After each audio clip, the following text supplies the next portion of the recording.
ऐसी वो क्या चीज है जो आपको बैरियर नंबर 1 और बैरियर नंबर 2 के आगे जाने से रोक रही है। आज के इस वीडियो में बात करने वाले हैं हम आपका जो एग्जाम हुआ था अभी जून 2024 वाला, उसकी हमने लास्ट वीडियोस के अंदर बात की थी, उसकी आंसर की के बारे में भी। और इस वीडियो के अंदर हम बात करने वाले हैं आपके यहाँ पर यूनिट वाइज आपका जो एनालिसिस है उसको यहाँ पर हम करेंगे। ठीक है, सारे के सारे 100 सवालों को देखेंगे हम यहाँ पर कि क्या प्रत्येक यूनिट से आपको 10-10 सवाल पूछे जाते हैं। Does each unit contain 10 questions only, या फिर आपको उससे ज्यादा सवाल भी देखने मिल जाते हैं। और किस प्रकार से अगर आप प्रिपेयर कर रहे हैं दिसंबर 2024 के लिए, तो आपको जो है कौन सी यूनिट्स पे आपको जो है मेन फोकस करना है। वो आपकी ऐसी दो इंपॉर्टेंट यूनिट है जो आपको मालूम पड़ेगा जैसे जैसे वीडियो में आप आगे बढ़ते जाएंगे।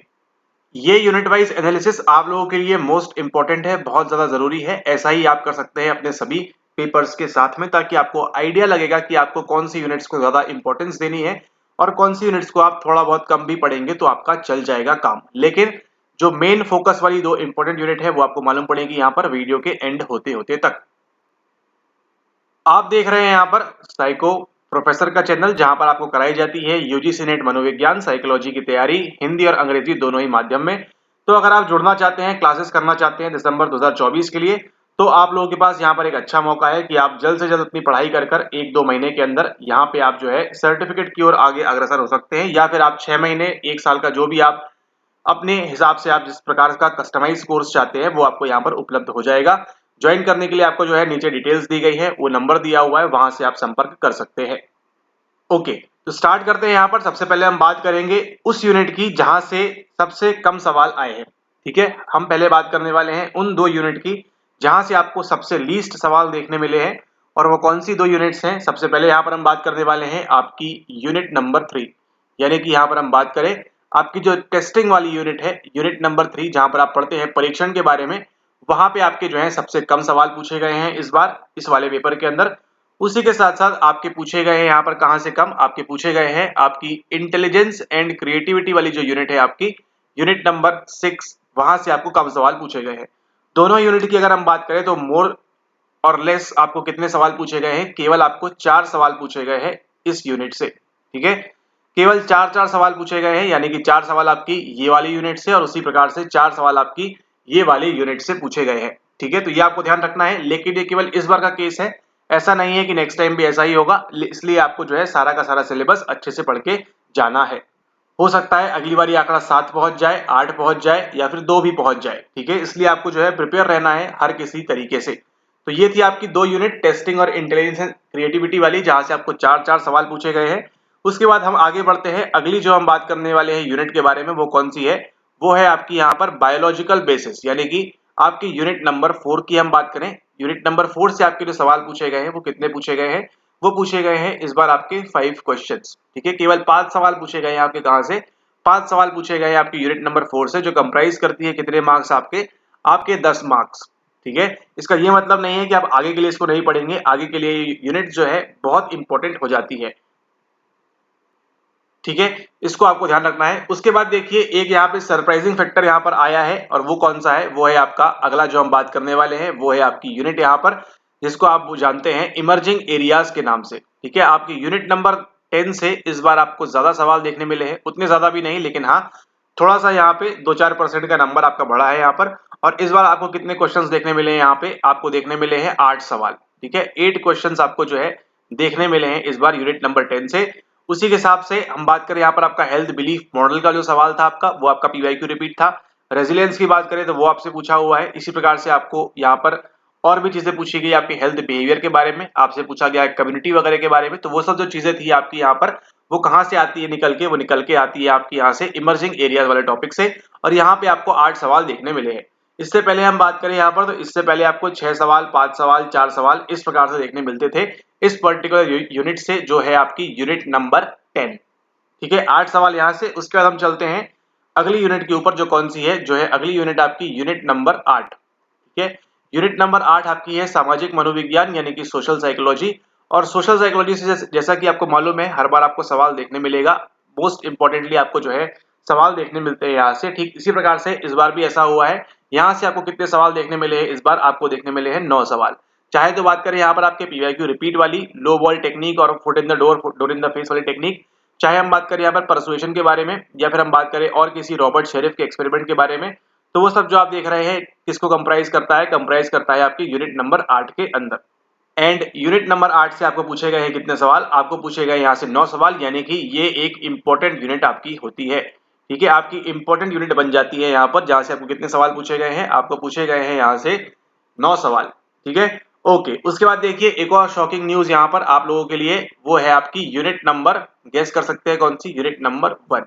जी हाँ, आपका जो इमर्जेंस ऑफ साइकोलॉजी है, जो आपका मनोविज्ञान का आविर्भाव है, वहां से आपको इस बार काफी ज्यादा सवाल देखने मिले हैं। और आई गेस आपका शायद एनटीए यूजीसी नेट में शायद पहली बार ऐसा हुआ है कि आपको यूनिट नंबर 1 से इतने ज्यादा सवाल देखने मिले हैं यहाँ पर।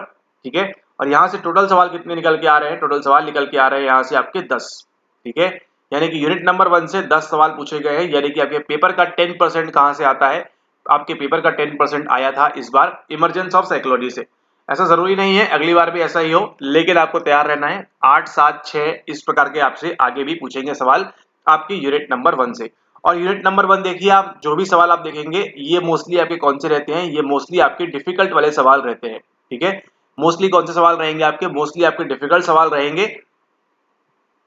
ठीक है, यानी 10 में से हम बात करें, 10 में से आपके 7-8 सवाल डिफिकल्ट रहेंगे, 2-3 आपके जो इजी रहेंगे, और ऐसा हर बार ही होता है इस पर्टिकुलर यूनिट से। ठीक है, जैसे कि आपने देखा, जैसे हम बात करें यहाँ पर बुद्धिज्म के बारे में, तो आपने अगर हमारे फ्री नोट्स किए थे तो वहां से आपको बन जाएगा। आपने वो गिरीश चंद्र शेखर जो बोस्ट वाला एग्जाम्पल था, है ना, नरेंद्र सेन गुप्ता वाला, वो भी फ्री नोट्स में था, वो आपको मिल जाएगा। तो ये कह सकते हैं हम आसान सवाल। ठीक है, लेकिन अगर हम बात करें यहाँ पे जो एक सवाल पूछा था आपसे, वो तुकाराम, बाल गंगाधर तिलक और महात्मा गांधी वाला, किसने कौन सी पुस्तक लिखी? ठीक उसी प्रकार से पतंजलि एंड महात्मा गांधी के ऊपर एक सवाल था। ठीक है, इस प्रकार के जो सवाल थे ये देखिए आप कहीं भी पढ़ने आपको नहीं मिलेगा इस प्रकार से। ठीक है, तो ये जो है आपके आउट ऑफ द बॉक्स आते हैं, आगे भी आएंगे। अगर आप इनके पीछे पढ़ेंगे तो आपका, सॉरी, आपको शायद इस बार से अगेन ऐसी वीडियो देखनी पड़ जाए, तो इसके पीछे ना भागे आप, ऐसे सवालों के पीछे आप भागे, ऐसे सवालों के पीछे। ठीक है, ये आपको ध्यान रखना है यहाँ पर। तो आपका जो मनोविज्ञान का आविर्भाव है, वहां से आए हैं आपके इस बार यहाँ पर 10 सवाल, तो ये आपके लिए जो है जरूरी जानकारी हो जाती है यहाँ पर। उसके बाद हम आगे बढ़ते हैं और 8 यहाँ से देखने मिलता है हमको। पहली बार आप देखिए यहाँ से यूनिट नंबर हम बात करें अगली, यहाँ से आपको देखने मिले हैं कितने सवाल? यहाँ से आपको देखने मिले हैं 13 क्वेश्चंस, 13 सवाल आपको देखने मिले हैं इस यूनिट से। और इससे पहले इतने ज्यादा सवाल इस यूनिट से नहीं आए हैं। कभी कभी तो 10 सवाल भी नहीं पूछ पाते थे वो इस यूनिट से, लेकिन उन्होंने जो है इस बार यहाँ पर आपको यूनिट नंबर हम 7 की बात करें, जहां पर आप पढ़ते हैं पर्सनैलिटी के बारे में, मोटिवेशन के बारे में और इमोशन के बारे में। ठीक है, वहां से आपको पूछा हुआ यहाँ पे 13 सवाल। ठीक है, 13 में से यहाँ बात करें तो 5 सवाल कौन से हैं आपके? 5 सवाल आपके जो पैराग्राफ में सवाल पूछा था आपसे, वो रेयान एंड डेसी वाला। ठीक है, तो मोटिवेशन का पार्ट है। मोटिवेशन किसका पार्ट है? मोटिवेशन पार्ट है आपके यूनिट नंबर 7 का। तो यूनिट नंबर 7 से 13 सवाल, और यहाँ पे इसके पहले पैराग्राफ कभी नहीं पूछा उन्होंने यहाँ पे मोटिवेशन संबंधित इस प्रकार से। यहाँ पे पूछा है उन्होंने यहाँ पर किससे? यूनिट नंबर 7 से आपका पूछा हुआ है यहाँ पर इस बार पैराग्राफ को। ठीक है, आगे आने वाले वीडियोस में आपको ये भी बताएंगे कि और क्या संभावना है, कहां से पैराग्राफ आएगा अगली बार। तो सब्सक्राइब अगर अभी तक नहीं किया है तो ट्यून इन यहाँ पर करके रहिए, और टेलीग्राम पे ज्वाइन करिए। फ्री पीडीएफ बहुत कुछ वहां पर फ्री मटेरियल आपके पास अवेलेबल है, उससे पढ़ के भी अपने नंबर जो है स्कोर कर सकते हैं, बढ़ा सकते हैं आगे। ठीक है, ओके। तो 13 सवाल देखे आपने यहाँ से। उसके बाद हम चलते हैं अब जो आने वाली है, यहाँ तक हमने जो है आपकी 8 यूनिट्स कवर कर ली है। अभी तक हमने जितनी भी यूनिट के बारे में बात की है उसमें आपकी 8 यूनिट कवर हो चुकी है। और अब आपके पास निकल के आती है 2 इंपॉर्टेंट यूनिट, जो हमेशा से थी आपको पहले भी, अगर आप पहले से वीडियो देख रहे हैं हमारी तो। ठीक है, पहले से वीडियो आप देख रहे हैं तो 2 मोस्ट इंपॉर्टेंट यूनिट जो आपकी हैं वो कौन सी हैं? अभी भी स्टिल आपकी है वो यूनिट नंबर 9, जहां पर आप पढ़ते हैं डेवलपमेंट के बारे में, और उसी के साथ साथ आपकी यूनिट नंबर 2 जो है आपकी रिसर्च मेथड्स एंड स्टैटिस्टिक्स। ठीक है, ये वाली यूनिट जो है आपकी शोध विधियां और प्रशिक्षण के बारे में, सॉरी नॉट प्रशिक्षण, आपके स्टैटिस्टिक्स के बारे में, सांख्यिकी के बारे में, तो वो आपके लिए जो है इंपॉर्टेंट रहती है अभी भी। बात करेंगे पहले हम यूनिट नंबर 9 के बारे में। तो यूनिट नंबर 9 से देखिए आपको सारे के सारे सवाल आप देखेंगे तो रिपीट थे, कुछ आपके नए सवाल थे और कुछ आपके अजीबो गरीब सवाल थे जो आगे कभी नहीं आएंगे। ठीक है, इसको आपने यहाँ पर ध्यान रखना है। जैसे आप देखिए ईगान का जो मॉडल है बार बार रिपीट कर रहे हैं, अब आगे आने की संभावना है इसकी बहुत ज्यादा कम है, बहुत कम संभावना है इसकी कि आगे आपको पूछेगा। यहाँ पर आप पढ़ना चाहे पढ़ सकते हैं, लेकिन इस पे से सवाल बनने की संभावना, बन गया तो एक सवाल बन जाएगा, लेकिन इसके आगे सवाल नहीं बनेगा। आपने केवल क्या करना है, जो पीवाईक्यू में दिया है उसको उठाइए, याद कर लीजिए, खेल खत्म होता है ईगान का। ठीक है, ओके। उसके बाद बात करें यहाँ पर, तो देखिए आपसे जीन पियागेट के बारे में पूछा है, यहाँ पर आपसे पूछा है कोलबर्ग के बारे में, आपसे 1-2 और डेवलपमेंट थ्योरीज के बारे में पूछा है, आपसे यहाँ पे ब्रूनर का इन्होंने इंक्लूड कर लिया, ये आपके लिए न्यू टॉपिक था। ठीक है, इस प्रकार से करते करते करते करते आपको जानकारी आश्चर्य लगेगा कि कितने सवाल पूछे गए थे इस बार पूछे गए थे आपके यहाँ पर 17 क्वेश्चंस। आप समझ रहे हैं इसकी महत्वपूर्णता, इसकी इंपॉर्टेंस, है ना। 17 क्वेश्चंस आपको पूछे गए थे, कहां से? 17 क्वेश्चंस पूछे गए थे आपके यहाँ पे यूनिट नंबर 9 से। हम ये नहीं कह रहे कि आपको 17 में से 17 बनने चाहिए, इतना अच्छे से पढ़ लो, ये कभी भी पॉसिबल नहीं है। आप हमसे पढ़े और या फिर खुद से पढ़े, कैसे भी आप पढ़े, पॉसिबल नहीं है आप 17 में से 17 करें। लेकिन हम चाह रहे हैं एटलीस्ट आप 17 में से 16 करें, 15 करें, 14 करें, 13 करें, है ना। ये एवरेज तो रहना चाहिए आपका, कम से कम 12 करें आप, है ना। ये लाइन में तो रहना चाहिए आपसे कि 2-4 सवाल जो अजीबोगरीब बाहर से फेंक रहे हैं, ठीक है, वो आपसे ना बने, चल जाएगा। लेकिन आपसे 15, 16, 14, आपको 16, 15, 14 ये लाइन पे रहना है। मतलब मान के चलिए कोई भी यूनिट की अगर हम बात करें, 10 सवाल आ रहे हैं, 10 में से आपको प्रत्येक यूनिट में कितने करना है? 9, 8, 7। इससे कम तो आपके आने ही नहीं चाहिए अगर आपको नेट और जेआरएफ के लिए आप यहाँ पर एम कर रहे हैं तो, ठीक है। हो सकता है कोई यूनिट आपकी बहुत अच्छी हो, बहुत स्ट्रांग हो, उसमें आप अच्छा 9 स्कोर कर सकते हैं, थोड़ी बहुत कमजोर हो तो आप 8, 7 पे आ सकते हैं, और बहुत ज्यादा कमजोर है तो आप 6 तक आ सकते हैं मैक्सिमम। उससे कम आ रहे हैं तो आपकी संभावना वैसे ही कम हो जाती है प्रत्येक यूनिट वाइज अगर हम यहाँ पर बात कर रहे हैं तो, ठीक है। तो ये आपको यहाँ पर ध्यान रखना है। तो यहाँ पे कितने सवाल लिखे गए हैं? यहाँ पर सवाल लिखे गए यहाँ पे आपके 17, ठीक है। 17 मार्क्स, सॉरी 17 मार्क्स नहीं, यानी कितने होते हैं यहाँ पर? 34 मार्क्स। आप सोचिए यहाँ पर 34 नंबर आपके कहाँ से आ रहे हैं? केवल और केवल आ रहे हैं आपके यहाँ पे यूनिट नंबर 9 से। और अगर आप पहले की जाके वीडियोस देखेंगे हमारे, तो वहां पर भी बताया हुआ है कि आपकी यूनिट नंबर 9 बहुत ज्यादा इंपॉर्टेंट है ना। एक दो यूनिट आप छोड़ भी देंगे तो चल जाएगा। टू बी ऑनेस्ट, अगर आप सच्चाई से एक दो यूनिट छोड़ भी देते हैं, जैसे मान के चले यूनिट नंबर 1 हो गई आपकी, ठीक है, और 10 हो गई, इसको अगर आप छोड़ भी देते हैं तो भी आप आराम से नेट जेआरएफ क्लियर कर लेंगे। क्योंकि देखिए 1 और 10 में आपके तुक्के तो सही होंगे, लेकिन जब आपने यहाँ पर आप 17 में 17 सही करेंगे, ठीक है, और उसी के साथ जब आप यूनिट नंबर 2 में अभी कितने आए हैं बात करते हैं यहाँ पर। अगली जो बात है वो है आपकी यहाँ पर यूनिट नंबर 2 जो है आपकी यहाँ पर शोध प्रविधियां, यानी कि रिसर्च मेथड्स। अब देखिए यहाँ पे आप लोग पढ़ते ही नहीं है इस यूनिट को, इतनी इंटरेस्टिंग यूनिट है।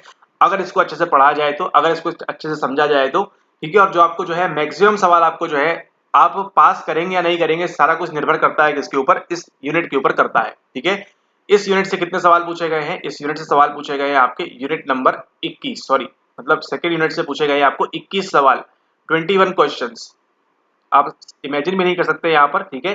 तो यहाँ पर देखिए कई लोगों ने यहाँ पे जो रिसर्च सीरीज देखी है हमारी, उनको ये रिसर्च काफी आसान लगती है यहाँ पे, ठीक है। 20 में से 17-15 के ऊपर तो आएंगे उनके मैक्सिमम स्कोर यहाँ पर, खासतौर पर बात करें यूनिट नंबर 2 की, ठीक है। तो रिसर्च आपको जितना अच्छे से पढ़ेंगे आप यहाँ पर, उतना आपके लिए अच्छा होगा। प्लस उसी के साथ साथ यहाँ पे 5 क्वेश्चन आपको जो थे वो किसके थे? 5 क्वेश्चन थे आपके यहाँ पर पैराग्राफ वाले, ठीक है। तो पैराग्राफ के आपके जो 5 सवाल थे, टी डिग्री निकालने पूछा था आपसे, है ना, क्या होता है टी टेस्ट में डिग्री ऑफ फ्रीडम पूछा था आपसे, इस प्रकार से। तो अगर 5 माइनस भी करते तो कितने सवाल थे आपके? 16 सवाल। 16 सूखे सूखे सवाल आपको यहाँ पे सही सही करने थे, केवल और केवल किससे? आपकी यूनिट नंबर 2 से। तो टोटल कितने सवाल आए यहाँ पर? टोटल सवाल आए आपके यहाँ पर 21, ठीक है। तो देन 21 सवाल प्लस 17 सवाल कितना होता है? 8, 38 क्वेश्चंस, यानी कि अप्रोक्सीमेटली 40% पेपर आपका केवल किससे आ रहा है? 38 to 40% पेपर आपका आ रहा है केवल और केवल 2 यूनिट से। मतलब यहाँ पर देखिए, यहाँ पर अगर हम बात करें कि यहाँ पर हम बात कर सकते हैं कि 60 रुपए में, अगर हम यहाँ पर बात करते हैं 60 रुपए में आपको 1, 3, 4, 5, 6, 7, 8 और 10, ठीक है। ऐसे समझिए आप इसको, आपको समझ में आएगा। और यहाँ पे 40 रुपीज में 2 और 9। अब अगर बताइए आपके सामने अगर ये रखा हुआ है, तो आप ये बताइए आप क्या बोलेंगे कि इंपॉर्टेंट क्या है? आप खुद से सोचिए, यहाँ पर हम कुछ नहीं बोलेंगे, आप खुद बताइए। अगर इस प्रकार से कुछ चीज आपके सामने अरेंज है तो आप क्या बोलेंगे? इंपॉर्टेंट चीज कौन सी है, या हम कह सकते हैं महंगी चीज कौन सी है, वैल्यूएबल चीज कौन सी है? यहाँ पर समझ में आ रहा होगा आपको यहाँ पर कि आपको जो है अगर 40 रुपए में केवल आपको 2 आइटम मिल रहे हैं, तो बट ऑब्वियस सी बात है ये जो है वैल्यू है इस चीज की, ठीक है। लेकिन अगर आपको 60 रुपए में पूरा सब्जी मार्केट आपको मिल रहा है यहाँ पे, तो आपको समझ में आ रहा है कि नहीं ये जो है इंपॉर्टेंस है, ऐसा नहीं है इंपॉर्टेंट नहीं है, इंपॉर्टेंट है। लेकिन आप देखिए वैल्यूएबल क्या है यहाँ पर, 40 रुपीज का यहाँ पर बात करें, ठीक है। तो 40 की अगर हम यहाँ बात करें तो इसको हम करते हैं यहाँ पर परसेंट के रूप में बात, तो 60% आपका देखिए पूरा का पेपर यहाँ से आ रहा है, और केवल 40% पेपर आपका जो है अप्रोक्सीमेटली हम बात करें 38 to 40 वेरी कर सकता है हर साल में, लेकिन आप 35 के ऊपर तो पाएंगे हर बार आप यहाँ पर, ठीक है। तो केवल अगर आपकी 2 यूनिट 40% पेपर ला रही है तो आपको ज्यादा फोकस कहाँ करना चाहिए, सुबह शाम आपको जो फोकस करना चाहिए मैक्सिमम टू मैक्सिमम। अब पता नहीं एनटी वाले देख लें और फिर चेंज कर दे तो पता नहीं, लेकिन करेंगे नहीं ऐसा वो, क्योंकि ये वाकई में बहुत ज्यादा इंपॉर्टेंट यूनिट्स हैं आपकी और इनको आपको जो है काफी अच्छे से पढ़ना चाहिए, है ना। इसके अंदर आपको जो है new new theories, new new concept आपको पढ़ना चाहिए, कैसे होगा क्या होगा, ताकि आप एग्जाम के अंदर अच्छा स्कोर कर सके। ठीक है। तो 40% देखिए आपका unit number 2 plus unit number 9 से आ रहा है। तो बाकी आप यहाँ पर जो भी पढ़ रहे हैं उसको सेलेक्टिव होकर पढ़िए, जितना काम का है आपका उतना पढ़िए, पूरा ध्यान पूरा फोकस कहाँ पे लगाइए, ये वाली यूनिट पे खास तौर पे। ठीक है। तो आपको अगर अच्छा करना है आगे तो आप यूनिट नंबर 2, यूनिट नंबर 3 और यूनिट नंबर 9 को पकड़ के रखिए। ये आपको जो है मैक्सिमम नंबर दिलाएगी और यही आपको जो है एग्जाम, आपका जो बैरियर है नेट का, आपका जो बैरियर है जेआरएफ का, ये आपको पार कराएगी। कौन सी? ये वाली यूनिट। बाकी देखिए मोटिवेशन हर कोई पढ़ रहा है, इमोशन हर कोई पढ़ रहा है, लर्निंग की थ्योरीज हर किसी को आती है। ठीक है। और बात करें यहाँ पर सोशल साइकोलॉजी की बात करें तो थ्योरीज वगैरह सबको पता है यहाँ पर, लेकिन मेन फोकस क्या होना चाहिए आपका? मेन फोकस होना चाहिए आपका इन यूनिट्स के अंदर। तो अगर आप 6 घंटे पढ़ रहे हैं साइकोलॉजी तो 4 घंटे पढ़े आप ये जो 2-3 यूनिट बताई हैं और 2 घंटे पढ़े आप यहाँ पर इस प्रकार से। खैर वो सब बात करेंगे आगे, लेकिन आपको समझ में आया होगा यहाँ पर कि 21 सवाल पूछे गए हैं आपकी यूनिट नंबर 2 से, जो हमारे हिसाब से तो काफी ज्यादा नंबर है। आप नीचे कमेंट करके बता सकते हैं इंपॉर्टेंट यूनिट है या नहीं है। और जो आपकी यूनिट नंबर 9 है वहां से आपको 17 सवाल यहाँ पर पूछे गए हैं। ठीक है। तो इस प्रकार से अगर आप पूरा ऐड करते जाएंगे, चलिए ऐड करते हैं यहाँ पर। बात करें आपके यूनिट नंबर 1 से, आपको देखते हैं यहाँ पर 10 सवाल। फिर आपको यूनिट नंबर 2 से यहाँ देखने मिलते हैं आपको 21 सवाल। फिर आपके यूनिट नंबर 3 से आपको देखने मिलते हैं यहाँ पर 4 सवाल। फिर यहाँ पर अगला अगला जो आता है आपके सामने यूनिट नंबर 4, वहां से आपको देखने मिलते हैं 5 सवाल। फिर आपकी आती है यूनिट नंबर 5, वहां से आपको कितने मिलते हैं? वहां से मिलते हैं आपको 9 सवाल। अरे 9 सवाल। उसके बाद देखिए यूनिट नंबर 6 की अगर हम बात करें, अगेन 4 सवाल। यूनिट नंबर 7 से आपको देखिए 13 सवाल। ये इस बार थोड़ा अजीब गरीब कंपोनेंट आ गया था यहाँ पर। फिर यूनिट नंबर 8 की हम बात करें तो आपको अगेन यहाँ 9 सवाल देखने मिलते हैं। यूनिट नंबर 9 की बात करें तो यहाँ पे 17 सवाल। और यहाँ पे अगर हम बात करते हैं यूनिट नंबर 10 की तो आपको यहाँ पर देखने मिलते हैं 8 सवाल। ये है आपका complete paper analysis unit wise की, प्रत्येक यूनिट से कौन कौन से सवाल आए हैं आपके इस एग्जाम के अंदर। इसको आप स्क्रीनशॉट ले लें, नोट कर लें, जैसे भी आपने करना है इसको कर लें। और इस प्रकार से अगर आप आगे तैयारी करेंगे तो आपको जो है ज्यादा फायदा होगा इसका। अगर आप इन सभी को ऐड करते हैं तो अप्रोक्सीमेटली यहाँ पर आपके कितने सवाल निकल के आएंगे? आपके निकल के आएंगे यहाँ पर 100 सवाल। ठीक है। तो 100 क्वेश्चंस का पूरा लेखा जोखा यहाँ पर आपके सामने रखा हुआ है कि इस प्रकार से इन यूनिट से जो है आपको सवाल देखने मिलता है। 1-2 यूनिट में हो सकता है ऐसे ऊपर नीचे सवाल मिक्स हो गए हों, लेकिन आपको एक जनरल फ्रेमवर्क यहाँ पे मिला है, जनरल आइडिया आपको यहाँ पर लगा है कि आपको कौन सी यूनिट को ज्यादा इंपॉर्टेंस देते हुए पढ़ाई करना है आगामी दिसंबर सेशन के लिए, या फिर जिस भी सेशन के लिए आप एग्जाम देख रहे हैं, ये वीडियो देख रहे हैं उसके लिए, चाहे आपका जून वाला ही क्यों ना हो। ठीक है। तो इस प्रकार से आपको ध्यान देना है, सिलेक्टिव होकर पढ़िए तो आपको जो है जल्दी रिजल्ट मिलेगा, है ना। तो ऐसा आप ना करें और यूनिट 1 ही पढ़ते ना बैठे, यूनिट 4 ही पढ़ते ना बैठे। नहीं 4 इंपॉर्टेंट है वैसे, इस बार कम सवाल पूछा है ना। यूनिट 10 ही पढ़ते ना बैठे, इस बार 8 सवाल देखने मिले थे। फोकस आपका जो है सिलेक्टिव यूनिट्स पे होना चाहिए, तो आप जो है अच्छे से ज्यादा जल्दी स्कोर करेंगे और जल्दी जो है सर्टिफिकेट को यहाँ पर प्राप्त करेंगे। ठीक है। तो ये था आपका 100 सवाल का कंप्लीट एनालिसिस। आई होप आपको ये पसंद आया हो। नहीं लिया स्क्रीनशॉट तो ले लीजिए, यहाँ पर हम चुप हो जाते हैं। एंड नेक्स्ट वीडियो में फिर मुलाकात होगी, हम बात करेंगे और किसी टॉपिक के बारे में, आपके पेपर संबंधित। आपका रिजल्ट वगैरह भी आता ही होगा या आ गया है, जैसा भी है उसको आप देखें एंड एंजॉय करें। उसी के साथ अगर आप ज्वाइन करना चाहते हैं यूजीसी नेट दिसंबर 2024 के लिए हमारे साथ, जहां पे आपको मिलते हैं रिकॉर्डेड वीडियोस सबसे पहले, क्योंकि इससे क्या होता है, इससे टाइम सेव होता है आपका भी और हमारा भी, जो कि दोनों के लिए जो है बहुत ज्यादा इंपॉर्टेंट है टाइम। रिकॉर्डेड वीडियोस आपको मिलते हैं, उसी के साथ आपको मिलती है यहाँ per unit wise PYQ practice, और आपके सर्टिफिकेट को प्राप्त करने के लिए जो सारी चीजें हैं वो यहाँ पर आपको सारा कुछ यहाँ पे अवेलेबल होता है। बस ये आप पे डिपेंड करता है कि आप उससे कितना फायदा उठा सकते हैं और कितना आप जो है यहाँ पे, जैसे पहले बच्चों ने किया हुआ है, कितना जल्दी आप यहाँ पर नेट जेआरएफ यहाँ पर अचीव कर सकते हैं। ठीक है। Completely depends upon you. यहाँ पर आपको एक गाइडेंस मिलता है, प्रॉपर चीजें आपको मिलती है, लिमिटेड रिसोर्सेज में आपको क्या क्या पढ़ना है, क्या आपके लिए इंपॉर्टेंट है, उसको आप अपना पढ़ लेते हैं बार बार रिवाइज करके, तो आपका नेट जेआरएफ होने से कोई नहीं रोक सकता सिवाय आपके। ठीक है। ओके, नेक्स्ट वीडियो में फिर मुलाकात होगी, हम बात करेंगे और किसी विषय के बारे में। तब तक के लिए